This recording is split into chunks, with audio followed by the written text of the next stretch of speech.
Greenfield expressway के नीचे मौत का रास्ता छेड़ी पेयरोटा संपर्क मार्ग बना, दलदल, ग्रामीणों में आक्रोश। बलिया जनपद के रेवती थाना क्षेत्र अंतर्गत छेड़ी पेयरोटा संपर्क मार्ग इन दिनों बदहाली और दुर्व्यवस्थाओं का जीता जागता उदाहरण बन गया है।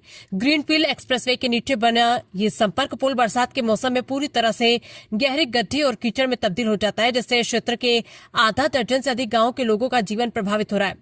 छेड़ी, पेयरोटा, पचरुखिया, रामपुर, दिगार, मझोवा, रामगढ़ और चौबे छपरा सहित कई गांवों के हजारों ग्रामीणों का आवागमन इसी मार्ग से होता है, लेकिन बारिश होते ही पुल के नीचे घुटनों तक कीचड़ भर जाता है, जिससे राहगीरों, मजदूरों, स्कूली छात्रों और छात्राओं और वाहन चालकों को भारी परेशानी का सामना करना पड़ता है। स्थिति इतनी भयावह हो चुकी है कि आए दिन यहाँ दुर्घटनाएं हो रही है। बाइक सवार फिसल कर गिर रहे हैं, 4 पहिया वाहन फंसे जा रहे हैं और कई लोग चोटिल भी हो चुके हैं। बावजूद इसके प्रशासनिक उदासीनता चरम पर है। स्थानीय लोगों का आरोप है कि प्रतिदिन दर्जनों जनप्रतिनिधि और जिम्मेदार अधिकारी इस रास्ते से गुजरते हैं, लेकिन समस्या को नजरअंदाज कर चुपचाप आगे बढ़ जाते हैं। इससे ग्रामीणों में भारी नाराजगी व्याप्त है। इस संबंध में छेड़ी गांव के पूर्व प्रधान अशोक कुमार ने चेतावनी देते हुए कहा कि यदि 1 सप्ताह के भीतर पुल की स्थिति में सुधार नहीं किया गया और उचित व्यवस्था नहीं की गई तो क्षेत्र के दर्जनों गांव के लोग सड़कों पर उतरकर आंदोलन करने को बाध्य होंगे। उन्होंने स्पष्ट कहा है कि किसी भी प्रकार की जनहानि या कानून व्यवस्था की स्थिति के लिए शासन प्रशासन पूरी तरह जिम्मेदार होगा। ग्रामीणों ने प्रशासन से तत्काल हस्तक्षेप कर मार्ग की मरम्मत, जल निकासी की व्यवस्था और स्थायी समाधान की मांग की है, ताकि लोगों को इस मौत के रास्ते से मुक्ति मिल सके। आपका क्या नाम है? लव कुश। कहाँ घर है? छेड़ी। क्या कब से ये टूटा हुआ है बेटा?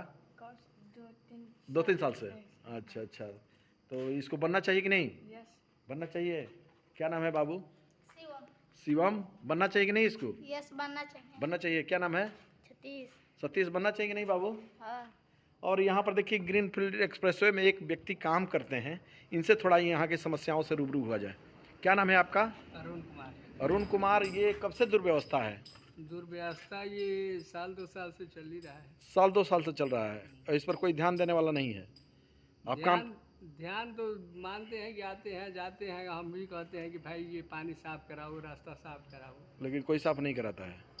2 दिन के बाद होगा, 4 दिन के बाद होगा, यही समझ में आता है। बस यही दो लोग आश्वासन देकर चले जाते हैं। चलिए, बहुत बहुत धन्यवाद। ये है कि ये बनने के बाद हम लोगों ने जी उच्च अधिकारियों से लिखित मौखिक रूप से मुलाकात किए, तो ये रास्ता जो है पुलिया बनाया गया। अच्छा। तो ये भी बंद हो रहा था और बनाने से हमको लगता है कि अभी तक कोई फायदा नहीं हुआ, कि जब भी थोड़ा पानी होता है तो इसमें पानी भर जाता है। अच्छा। और भरने के बाद गाड़ी तो छोड़िए, पैदल भी आना जाना दिक्कत हो जाता है। और इस रास्ते से चौबे, छपरा, रेवती, छेड़ी, पिरौटा, रामपुर, दिघार, बलिहार, पचरुखिया तक लोगों का आना जाना रहता है और सब बाधित होता है।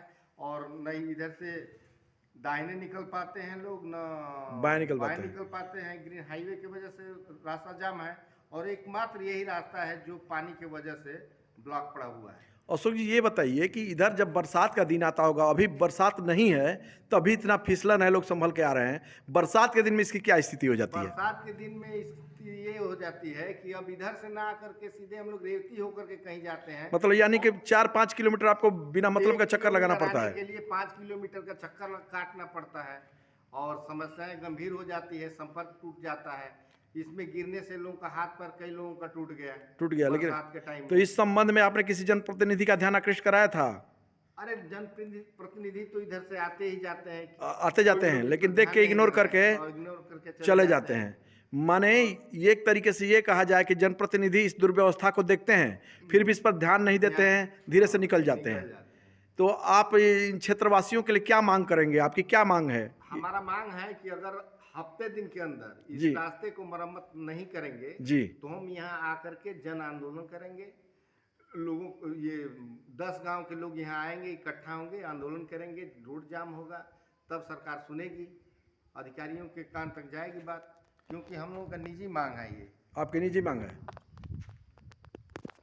अशोक जी, ये हम अभी थोड़ी देर पहले बात कर रहे थे छेड़ी के पूर्व प्रधान अशोक कुमार से।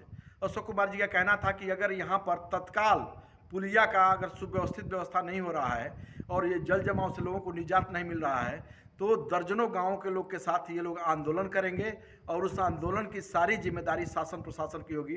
बताते चले कि पिछले 2 वर्षों से यह पुलिया की इतनी दुर्व्यवस्था हो गई है कि यहाँ पर जल जमाव हो जाता है, कीचड़ भर जाता है, घुटने तक पानी लग जाता है। लेकिन इस पर जनप्रतिनिधियों का ध्यान आकृष्ट कराने के बाद भी कोई इसकी सुध लेने वाला नहीं है। अब इस समय छेड़ी ग्राम वासियों में एक उबाल आ गया है, पियरौटा ग्राम वासियों में उबाल आ गया है कि छेड़ी और पियरौटा संपर्क मार्ग केवल 2 ही गाँव का संपर्क नहीं है, बल्कि दर्जनों गाँव इससे जुड़े हुए हैं। चाहे वो रामपुर दिघार कह लीजिए, रामगढ़ कह लीजिए, पचरुखिया कह लीजिए, मझौवा कह लीजिए, रेवती कह लीजिए। और जब यहाँ पर जल जमाव हो जाता है तो लोग 7 से 10 किलोमीटर का चक्कर लगा कर दूसरे गांव के रास्ते से आते हैं। तो बताइए, इस दुर्व्यवस्था को दूर करने के लिए अशोक प्रधान ने एक कदम उठाने का काम किया है। अब भविष्य में देखना है कि इनका आंदोलन कहाँ तक सफल हो रहा है। इंडिया न्यूज़ दर्शन से गिरीश मिश्रा की रिपोर्ट। मास्टर साहब